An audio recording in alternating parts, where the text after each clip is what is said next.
Yes, I'm a lot better. Thank you. Yeah. Okay, Town Clerk, can we start? We're nearly there. It's loading. We're being redirected now. We are now live on YouTube. Thank you, Chairman. Thank you very much. Well, welcome everybody. I'm Councillor Andy Hutton. I'm the chairman of the Budget and Policy Committee. Happy New Year to everybody, those I've not seen before. We all know the rules now of these meetings. Basically, in a minute, we'll all be asked to identify ourselves and just make sure that we can all hear and see. And basically, we know the rules, like don't talk to each other on the private chats during the meeting. And if you do want to attract my attention, please put your hand up. And remember to basically mute yourself most of the time, unless you want to speak. And that seems to work quite well. So can we first of all just please individually just say that you're here and we recognise you. Councillor Johnson, please. Yes, I'm here and I can hear you, Mr. Chairman. Thank you very much. Councillor Ellis. Yeah, I can hear you. Thank you. Councillor Mann. I can hear you, thank you. Thank you. Councillor Parker, Graham Parker. I can hear you, Chair. Thank you very much. Councillor Alan Lewis. Thank you very much. Councillor Virginia Parker. I can hear you, Chair. Thank you very much. Councillor Leslie Crawford. Yes, I can hear you. Thank you. Councillor Harry Smith. Yeah, I can hear you. Thank you. Councillor Paul Williamson. Thank you, Paul. And Councillor Barry Smith. I can hear you. Very good. Thank you very much, everybody. So first thing, apologies for absence, Town Clerk, please. Thank you, Chairman. And we have an apology for late arrival from Councillor Mrs. Ewings. Thank you very much. Confirmation of minutes. Can we confirm the minutes of the meeting of the 1st of December? Any points that anybody wants to bring up? No. Can somebody propose that we accept them then, please? Councillor Move the minutes, Chairman. Thank you, Councillor Smith, and seconded by Councillor Ellis. Thank you very much. I'll sign those later. Thank you. Any declarations of interest? You all know the rules again. If you've got anything that you think you need to say now, please do so. Or if it becomes apparent during the meeting there's something you need to say, please interrupt and tell us. Any declarations at this stage? None at this stage. Thank you very much. Right, budget preparation and precept setting for 21-22. Quite a long document. There's a lot in it, but I'll hand over to the Town Clerk, please. Thank you, Chairman. By way of summary, really, as you all know, it's been an exceptionally challenging year for the Council. It normally uses its commercial income to subsidise services to the community, but like so many businesses and individuals in the community, coronavirus has had a dramatic effect on the Council's finances, and we expect that to continue as the effects of coronavirus will into the new financial year. What that means is that this financial year alone, we expect a shortfall in income of in excess of £400,000, of which, in terms of eligibility for government support, we've only been able to replace in the order of £28,000 from that. So a very large impact on our financial position, and therefore over the course of the financial year, which we're currently in, the Council has embarked on a series of unprecedented programme of savings, mitigations and adjustments to mitigate the effect on the Council and to protect the position of the ratepayer. The budget for next year before you reflects those commitments and adjustments which the Council has already agreed. It includes some additional ones which we've talked about before, but weren't at that stage in a position to implement. And it provides a stable base, not only for the next financial year, but subject to the assumptions and projections we've made, the one beyond. To do so, that requires what in year would be an above average increase in relation to the Council precept, and the papers that you have before you show an increase of 9.02%, and that equates to 28 pence per week per Band D property within the town. Now, again, on the basis of the assumptions and projections that we've made, if those prove to be correct, what that does mean is that in the next financial year, In other words, 22-23, only a minimal increase in precept would actually potentially be required. And what we're suggesting is that if it's agreeable to members, we effectively look at this not as a 1-year settlement, but a 2-year settlement, where you front-loaded, if you like, that 9.02% this year in order to be able to deliver the necessary support to deal with the coronavirus impacts. But when you then look at it over the 2-year period, potentially we would only need to look at an inflationary increase the following year. And what that would then bring us to would be an average increase of 5% per annum for the 2 years, which is in line with both what we expect the sector average to be. It's also in line with what we are expecting and what government indeed is expecting social care authorities, that's to say county councils and unitary councils, to actually be delivering over that 2-year period as well. So that's really very much the proposal before you. The fact that we've actually been able to come in with a precept increase at that level rather than a much higher level, I think very much reflects the commitment that members, staff and partners have shown to do all that we possibly can to mitigate the impact on the ratepayer. And therefore the report before you is a reflection of all the work that collectively has been done by that cohort over the course of the last several months. It includes a schedule of proposed fees and charges. It includes, if you adopt the report, the additional savings which are listed in paragraph 3.1, and it provides the opportunity, if this approach is agreeable to you, to make recommendation of the overall draft budget for 2021-22 to the next meeting of the Council, which will be held on the last Tuesday of this month. Thank you, Mr. Chairman. Okay, thank you very much. Right, it's open for talking, really. 9% is obviously an increase, but actually is a bit less than we were talking about 2 or 3 months ago when we were worried about figures like 15%. So anyway, whatever people want to talk about, please. Any thoughts, comments? Councillor Harris-Smith, please.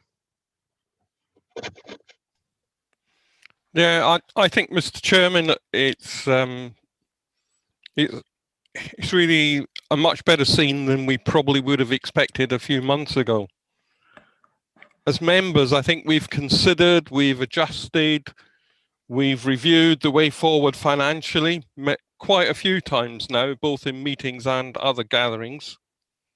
And even if you do not agree with the relatively rosy wording within the report, that even if you do not agree that the proposal strikes, what does it say? It strikes a necessary balance between level of precept and organisational safety versus affordability and value for money for the council taxpayer.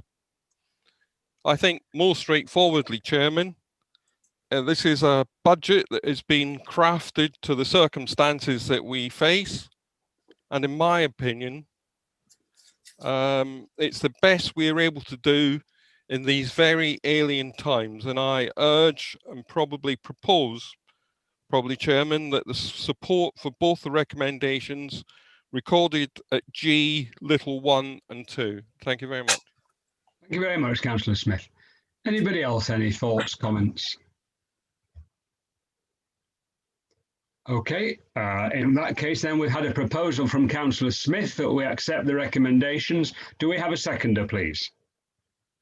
Councillor Paul Williamson has seconded. Thank you very much. Anybody want to discuss at all? No, I think we can take a vote then. So those in favour, please, of doing the recommendations as suggested by the Town Clerk, please show.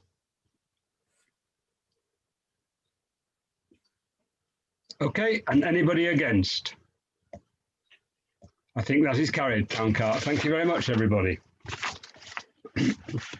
5, Committee on Standards in Public Life, consultation on standards matter. This is something, if you remember, we talked about in the summer, and the only thing we really were a bit concerned about was whether the penalties were enough, or if councillors or any level of public servants basically misbehave, whether the penalties were sufficient. But there wasn't a lot more we were really talking about. So what do we need to do, Town Clerk, here? Is there any more purpose in discussion, or shall we just send forward that initial thought from July? Thank you, Chairman. I think it's very much in the hands of the committee what they wish to recommend. Essentially, what we considered previously was a consultation on the emerging model code of conduct. And as an adjunct to that, because the model code of conduct doesn't really address the issue of sanctions, we said that the sanctions regime could do with some additional support to make it fit for purpose. The consultation that you have before you goes beyond local government itself and really is looking at all office holders, whether they are national office holders, local government, or indeed other holders of public office that there may be. So it is very wide ranging, and potentially there's an awful lot one could do in and around it. If it's agreeable to members, I mean, I think the start point probably is we expressed a view previously, which is set out in the report. We could reiterate that to government, and I think it's helpful to do it here if you still hold that view, because whereas last time, being blunt, the model code of conduct consultation would have taken that and then said effectively it's not applicable to what we're doing, it is applicable to what this is. And then I think there's a question as to whether or not you wish to make any further comment over and above what you've made previously. If you did wish to make further comment, I think particularly the areas that I would draw your attention to in relation to the questions which are in Appendix 1 are those which fall within question 4, what makes an effective standards regulator. You might have a view as to whether or not that should or shouldn't be an independent body to the sector. Do the UK standards regulators have the right powers and remit to act effectively? I think your previous response has indicated that you feel that that is not the case because there aren't sufficient and appropriate sanctions. And then the third question, should the independence of standards regulators be enhanced and protected? Well, again, if you felt that there should be an independent one, then you could go down that route. But I think probably the baseline is, are you comfortable to reiterate the response you previously made? And is there anything you would wish to add to that accordingly? Thank you, Chair. Thank you very much. Right, over to the floor. Does any comments, please? Councillor Harris-Smith, please. Yeah, I think that when we're looking at this, that the report that this is referenced here is worthy of our recommendation or endorsement, really, which we did before. But I think it's still, when you look at what the wider aspects of some of what's been talked about, I think that we should follow up and agree to follow what's in the report at 2.4. But I do believe that there's one area which the Town Clerk asked for any additional comments, and I believe there's one area that we need, that seems to have sprung up in certain areas, particularly during some of the pressures to do with COVID. And I think it's to do with the fact that we have to remember that the council itself is an employer and as such has employees. I think my view is that it's worth commenting again at this stage that in cases where council employees are being subjected to bullying or other unacceptable behaviour by a councillor or councillors, then the council can organisationally take proportionate protective steps whilst the matter is being considered by the principal authority, because quite often there's this long gap between something has been reported and it actually being considered by the relative officers. And I think it's important to remind, or to certainly state at this point, that during that, as an employer, we should be able to put in place measures which protect our employees. one of the things that's being suggested nationally is that during that period of time, the councillors who have been reported are not allowed to talk to certain members of staff and have to direct all their communications to the council through a designated person. That's only a thought, and I'm not sure whether any other members feel the same. Thank you very much. Yes, that's interesting. Any other thoughts on Councillor Smith's proposal, first of all? Councillor Graham Parker, please. Thank you, Chairman. Yeah, interestingly, I mean, Councillor Smith's brought up an issue that's affected me in previous life, and yeah, I hadn't noticed that it was absent from these proposals. So I would absolutely endorse what Councillor Smith is suggesting, that in a case of bullying, number one is separate the person who is being bullied from the person who's doing the bullying, or is alleged to do the bullying. So yeah, I would go along with that as a comment.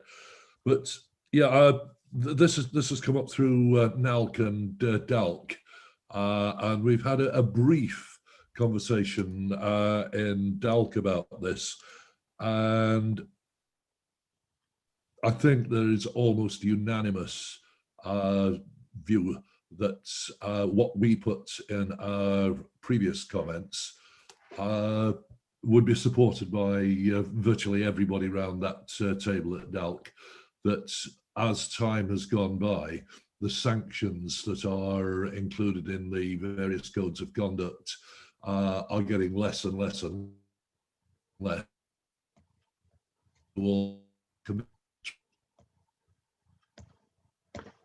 I think Councillor Parker has died. Are you there, Graham? Graham, I think you've gone. Yeah, I'm still here. Oh, you're back. You went a bit strange. I'm back. Yeah, I'm sorry about that. I've turned the video off. How far did you get? I was nearly the end, I think.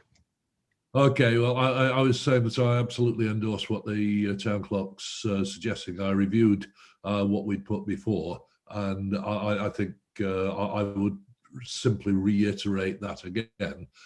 I mean, the thing about this consultation is it's designed really from the point of view of the consumer, and it wasn't really targeted to make it easy for us as an organisation to comment. But I would always go, in response to the third point, always go for an independent regulator in this case. So yeah, one, I would support the reiterating our comments from last July. Two, in response to the town clerk's question, I would go for an independent regulator. And three, I think Councillor Smith has raised a really good point, and that we ought to include that in our comments as well. Okay, thank you very much. Thank you. Any other comments? Yes, Councillor Mann, please. I'd just like to suggest that in light of what's just been going on in the US, that having a stronger policies and going is the right way to go rather than having less. And it does seem that based on this report that the consultation is heading in a slightly wrong direction, and that we do need to have actually sanctions that do bite if we're going to keep law and order in local government, for sure, and to protect not just employees but other councillors and everyone from the sort of bad behaviours that have happened, obviously in my home country originally. But okay, thank you. Anybody else? Okay, so Town Clerk, can we propose then that we send them the first comment about that we really think we need sanctions that bite when people have misbehaved, that we have an independent regulator, and Councillor Harris Smith's suggestion, which I'm sure is right, that basically there needs to be some way that if a councillor has been accused or is misbehaving, then they need to be kept away from any employees that have involved. And I think those 3 points, if we can put those into English, I think that would be very sensible. Is everybody happy with that, please? Yes? Okay, thank you. Right, next thing, Slow Ways Initiative. This is something that's new to me. So this is Councillor Mann's proposal. She's put a paper on it. So Ursula, do you want to tell us about what it is, please, and what you'd like us to do at this stage, if anything? Thank you very much. Sure, thank you, Chairman.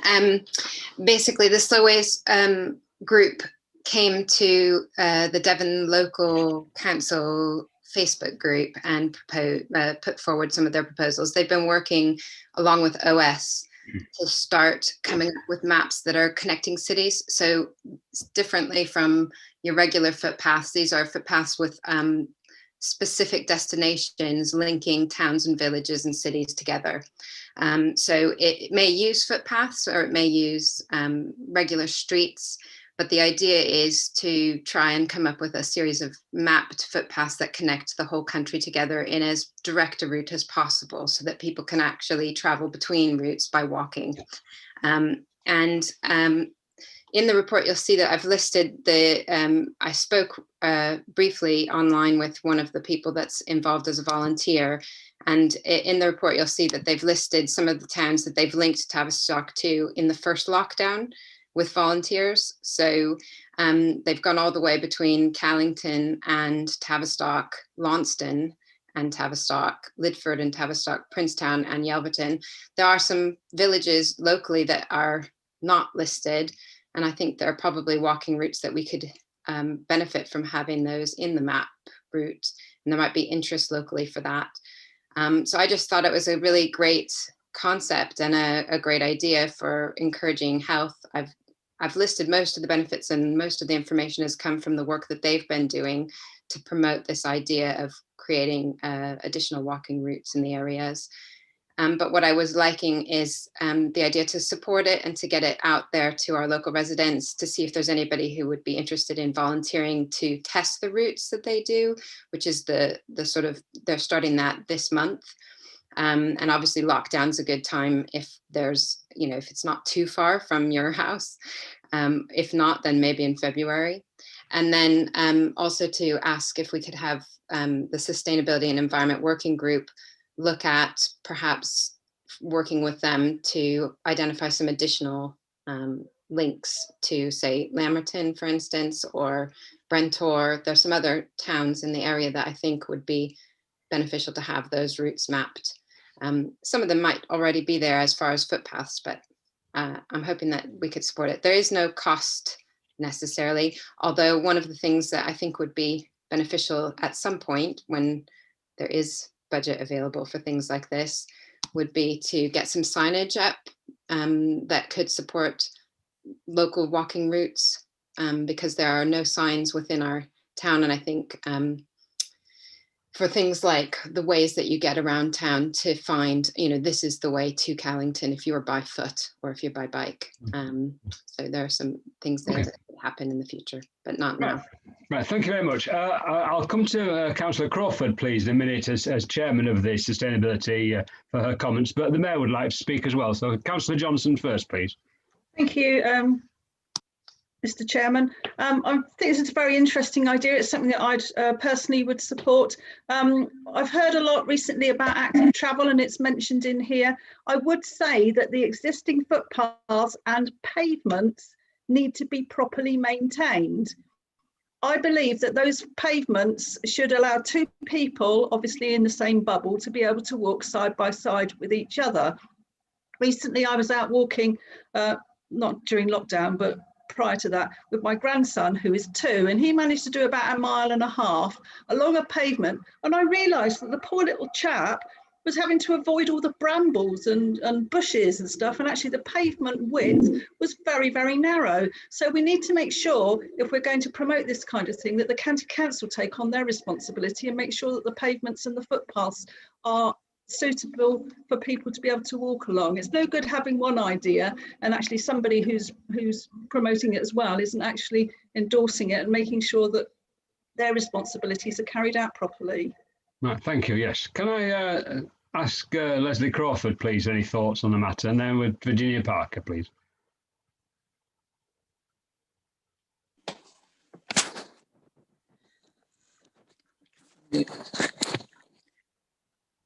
Sorry, I've turned the video off because I'm struggling.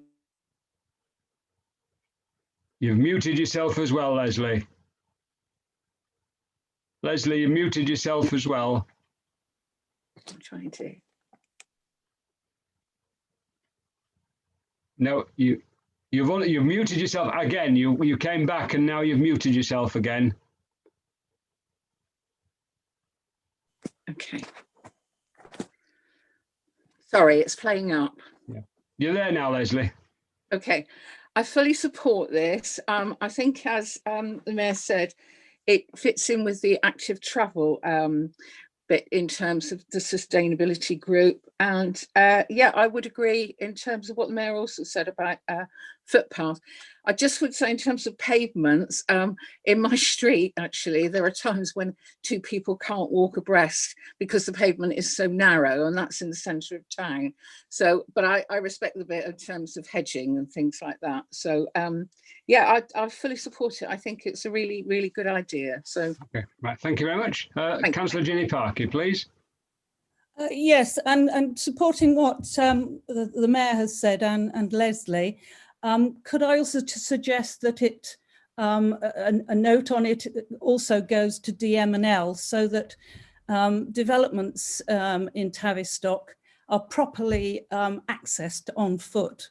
I mean, the Butchers Park Hill issue is an ongoing one, but it's yet another development, and some other proposals have come forward that basically don't enable people to get out of their houses properly and walk into town, let alone walk to Lidford or Launceston or anywhere else. So good access for local residents is a good starting point.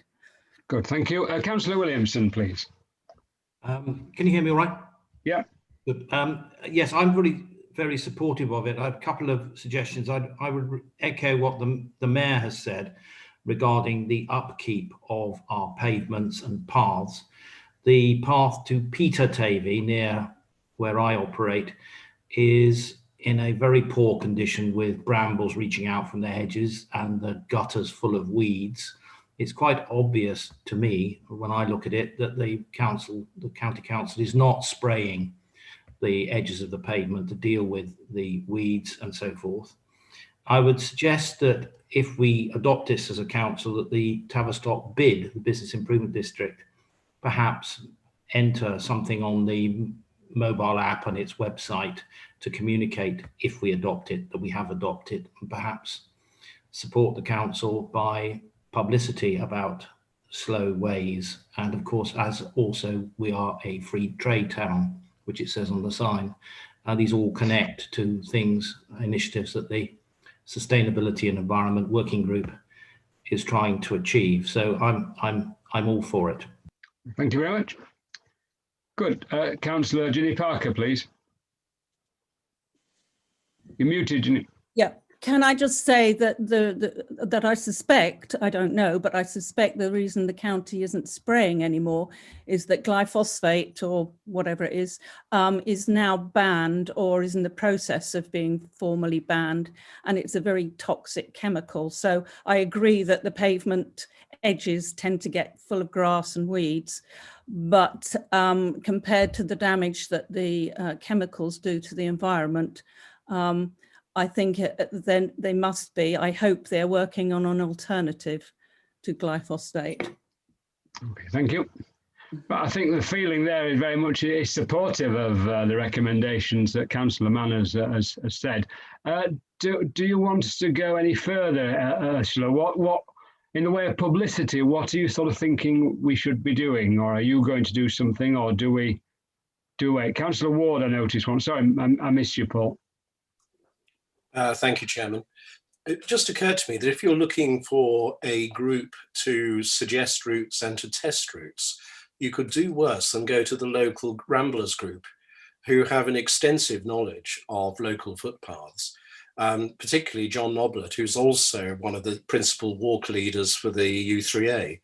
And I think John or one of his colleagues in the Ramblers would be well worth talking to about this if you're looking for routes, you know, for example, to Princetown, because there may be a better route than plodding along the main road. I'm sure there will be. And if anybody knows, then the Ramblers are going to know. A suggestion. As one of the Ramblers, they certainly will know, yes. Councillor Harris-Smith.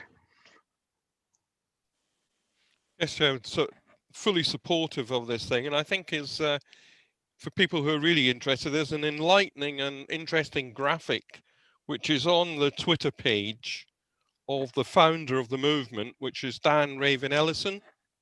And the graphic shows the way that slowways have sort of grown throughout the UK over a period of time. Starts off as it was some time ago, and then you see the build up of all the slowways being added into the map of the UK. I support the recommendations, but I do also support the idea that it goes to DMNL, because when you look at the main aims of the organisation, one of them is to have slowways included within planning policy. Thank you. Okay, thank you. That's good. So where should we take it first, sir? Councillor Mann.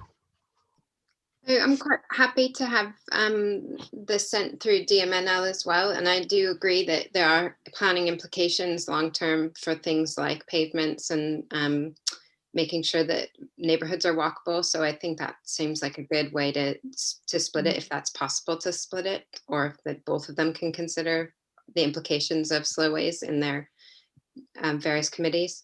But what I was going to ask is if once we get to the Sustainability Environmental Working Group, what I'd like to do is to reach out to the groups like Ramblers and the U3A and see if we can actually write to them and let them know about it and our support for it, and find out if they are interested in working with us and volunteering with slowways, and then reporting back what they found and whether or not there are some things that we could signpost, or if there are additional routes that we should try and get added to the slowways network between towns in our area, so that we have those.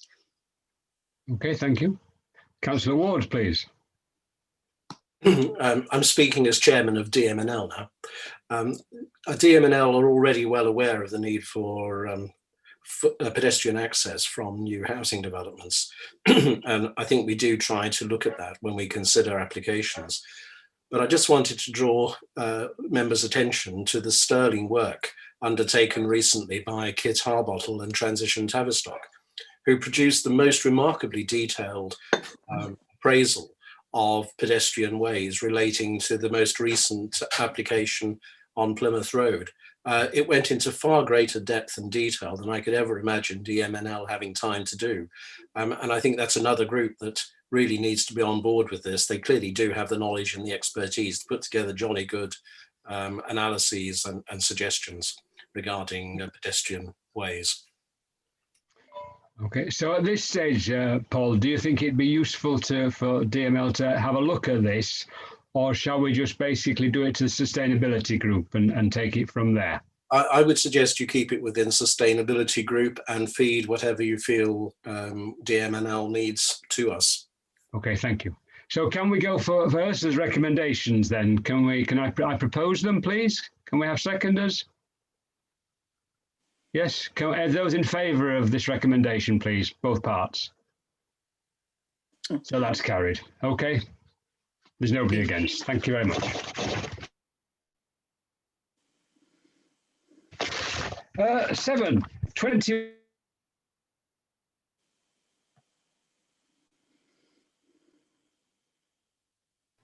You're frozen, Chairman.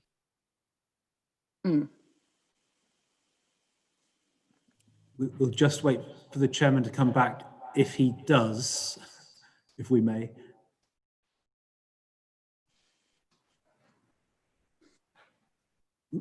Whilst we're waiting for the chairman, would it help for me, because I suspect he was going to come to me in relation to the finance settlement, for me to outline the item, if that's agreeable to you?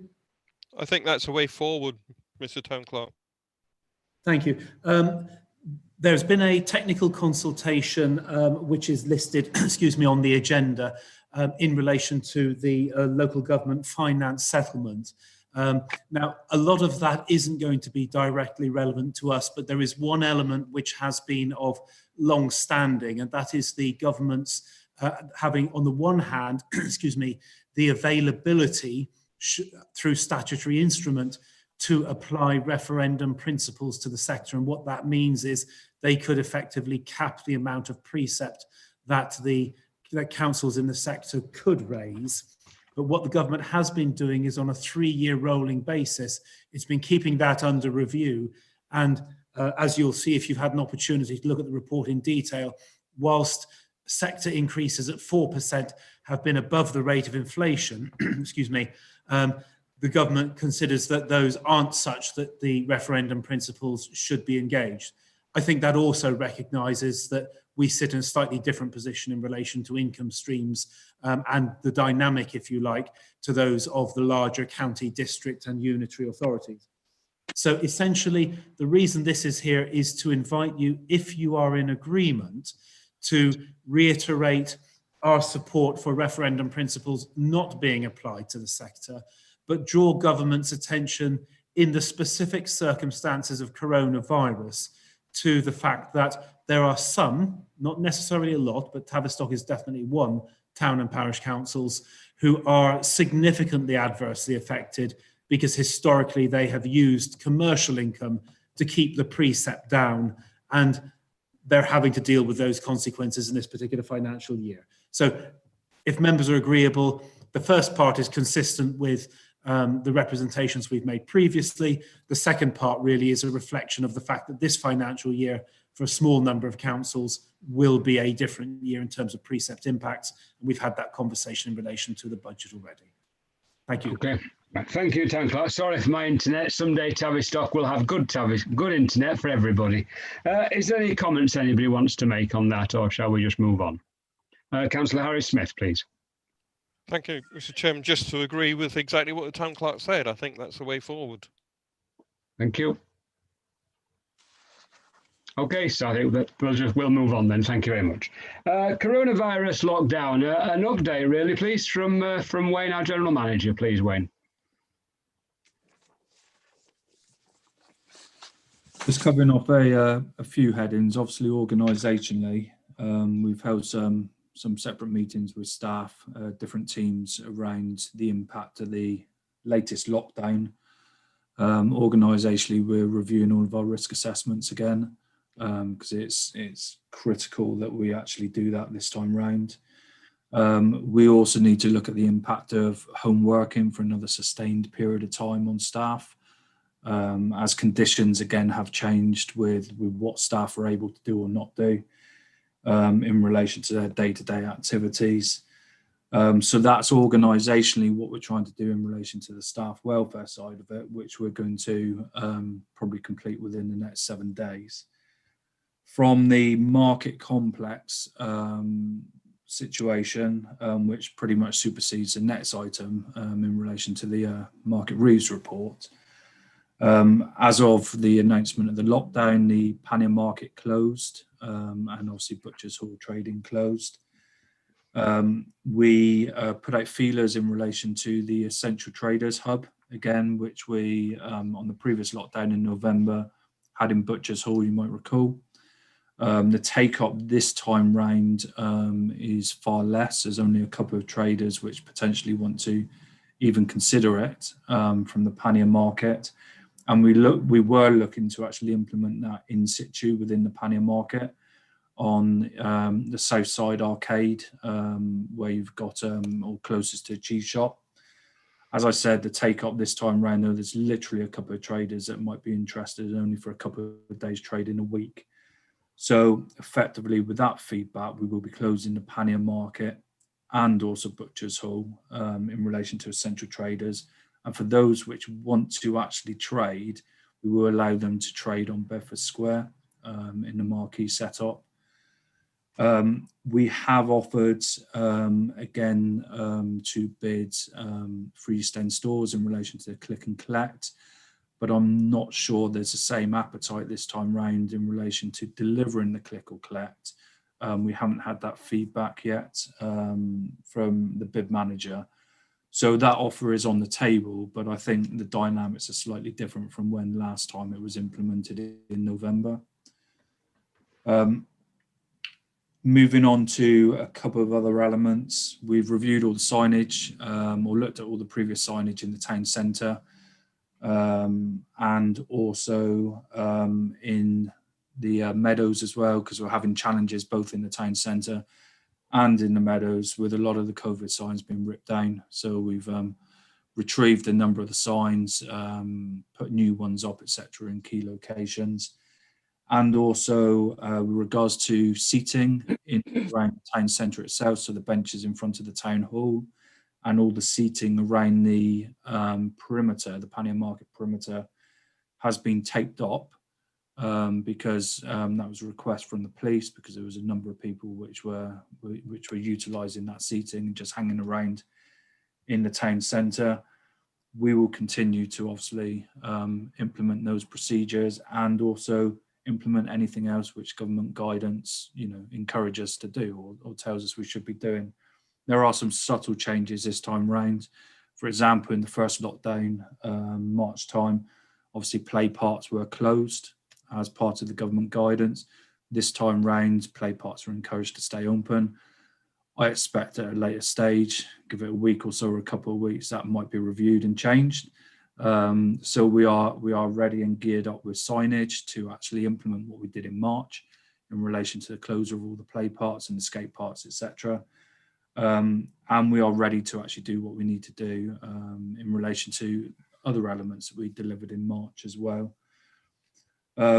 We're still going to hold the Town Hall and Markets Consultative Group, the one that we rearranged for the 20th of January, just to discuss with all stakeholders the implications of this latest lockdown and what next steps might be. I fully expect that we'll probably hold another one a month later in February. I think the actual formal one is planned for sometime in March. But I realistically think that we'll be having another one probably mid-February once we know a little bit more around the implications of where we're at with the lockdown and vaccines and everything else. And I have or touched very lightly with the bid manager around arranging a meeting at some stage to consider what we need to do as partners in relation to the town centre reopening, because I think we're very much in a similar situation, well, a far worse situation probably than where we were in March. And that will be driven by government guidance, obviously. But we will need to consider, I think, as partner organisations alongside West Devon Borough Council and Devon County Council, how safely the town centre can be reopened at the stage that the town centre can be reopened. So it's revisiting the discussions and debates we had in May, June, July, August time, most likely. That's pretty much it on the COVID side at this stage, but happy to take any questions. Thank you. Any questions for Wayne? None at all. Right, okay, thank you very much for that. That was very useful. So Pannier Market update, really you've got that from Wayne already. I don't think there's anything else from the Market Reeves report that anybody wants to discuss, is there? Because a lot of it obviously is out of date.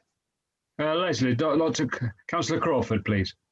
Yeah, I just wanted to comment that in terms of the figures from the Pannier Market with that month of opening in December, I was really very impressed with how that was managed to be pulled back as well as it was. So just wanted to sort of extend thanks really to Dwayne as the Market Reeve and all the traders really for working so well together on that. So I think that's really helped. Thanks. Thank you. If you pass on my thanks, thank you. Good. Certainly a lot of the traders were very pleased with it, weren't they? Councillor Johnson, please. Councillor Johnson. Thank you, Mr. Chairman. I think, thank you, Mr. Chairman.